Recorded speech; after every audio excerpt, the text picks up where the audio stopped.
Well, here we go. If you've come here, it's probably because you know me. And most of you, I pray, love me. For those that don't, you're going to enjoy this. And that makes you sick. But enjoy. At least somebody's going to get something out of this. This is my new supervillain. Look, don't forget the name of it. Supervillain Layer. That's the word. Layer. So, the reason I brought you here instead of Facebook was I have somebody that told me that they only like to hear about this here and every once in a while. So, unfortunately for me, I don't get that privilege. This is something I deal with 24/7, except when I'm knocked out by my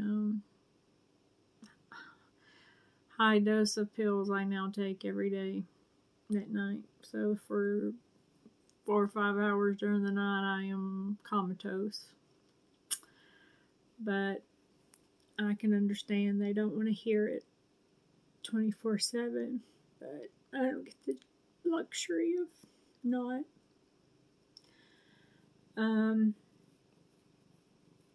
So I have to get it out of here. I should warn you, there's only two functions in my head: laugh or cry. So I will make jokes, probably inappropriate, or, oh, and this is my cat. He's a very good therapy cat. When I start to cry, he comes and lets me pet him. We just got him for that purpose, and he does really good. Anytime I start to cry, he comes. His name is Daniel Rose. But my grandkids named him when they came over. One named him Daniel.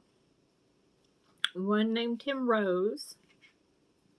And the other went bleh, because he was sick and threw up and he didn't feel like participating in the naming. So now his name is Daniel Rose. Bleh. So if you see him or his extremely well endowed things, that's what's up. I'm sorry, I'm off track. I'll warn you, that is a ongoing theme. So if you're not here for the whole train ride, you better get the hell off now, because it's gonna go. So I have sort of been diagnosed with MS and sort of not. I don't know why this is the diagnosis train that I'm on, but here we go. Toot toot. But let's back up.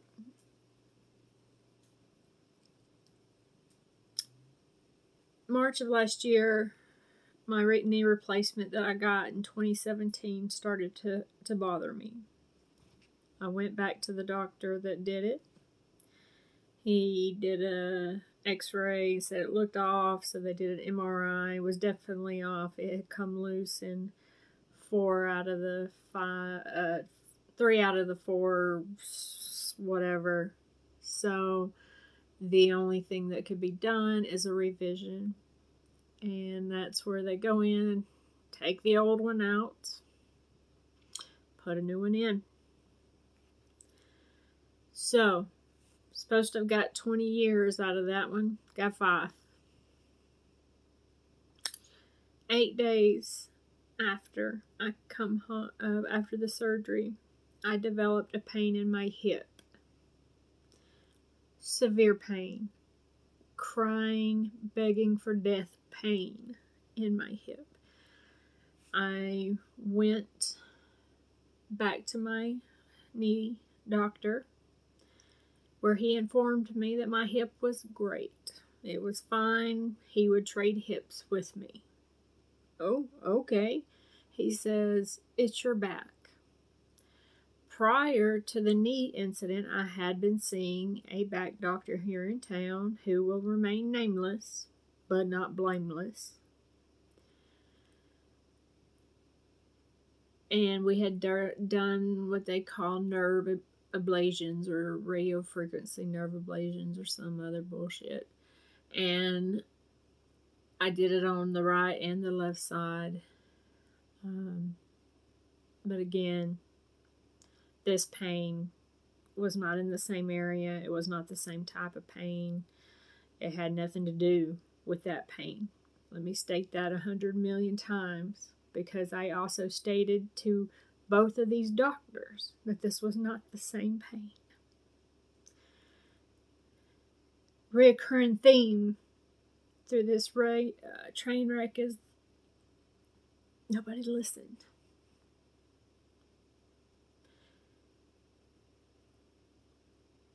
The back doctor, nah, okay, it's not your back. Okay, then what is it? Well, we'll do an injection. That'll help it. It's not gonna help it, sir. Yeah.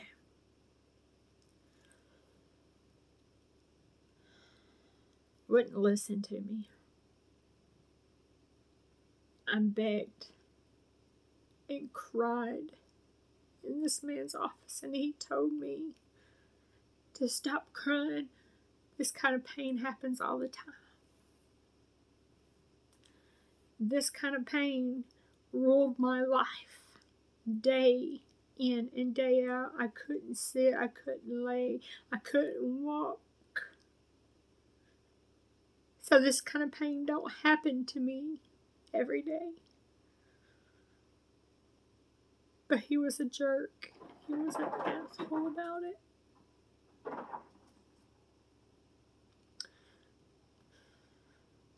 And again, didn't listen.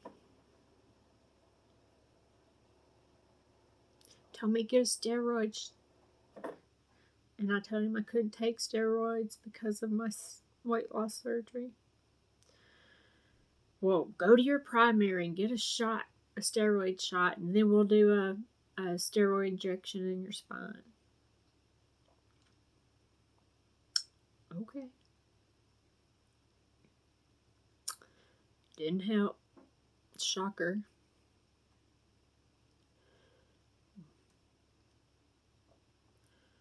July 31st. I mean, it was so bad I couldn't ride anywhere.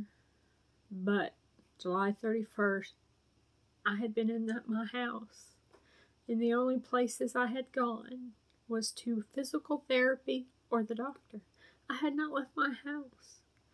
So me and my husband went to Huntsville so I could go to Bath and Body. Another mystery illness that has plagued me for the last few years, and I have quite a few, and that's going to come into play here. But I have blood sugar drops. Not a diabetic, been tested multiple times, not a diabetic. Just at random, my blood sugar will drop. We were at Chili's, and it dropped to the point I passed out in the middle of a restaurant, if you know how embarrassing that is.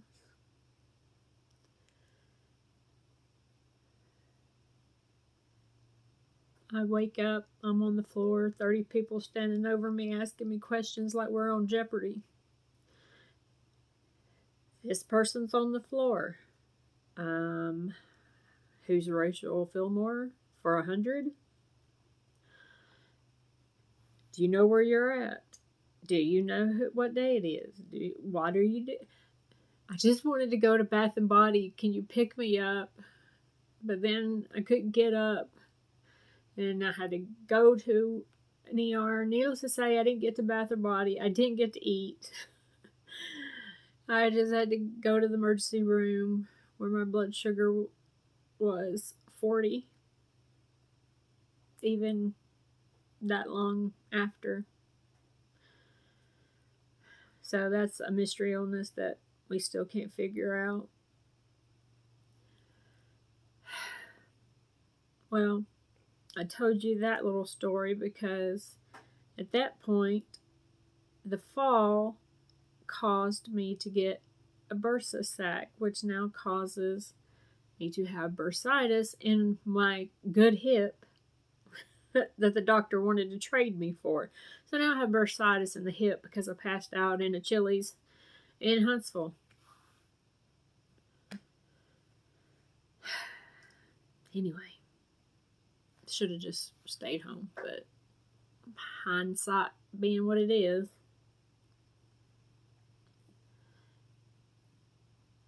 And you're going to notice I stop a lot, but there's a reason and it's coming. So I go back and I get a shot in my hip because of the bursitis. It's just, it goes on. The pain is horrendous. Horrible. I've lived with pain for a long time. And I consider myself pretty tough. But there's only so long one human being can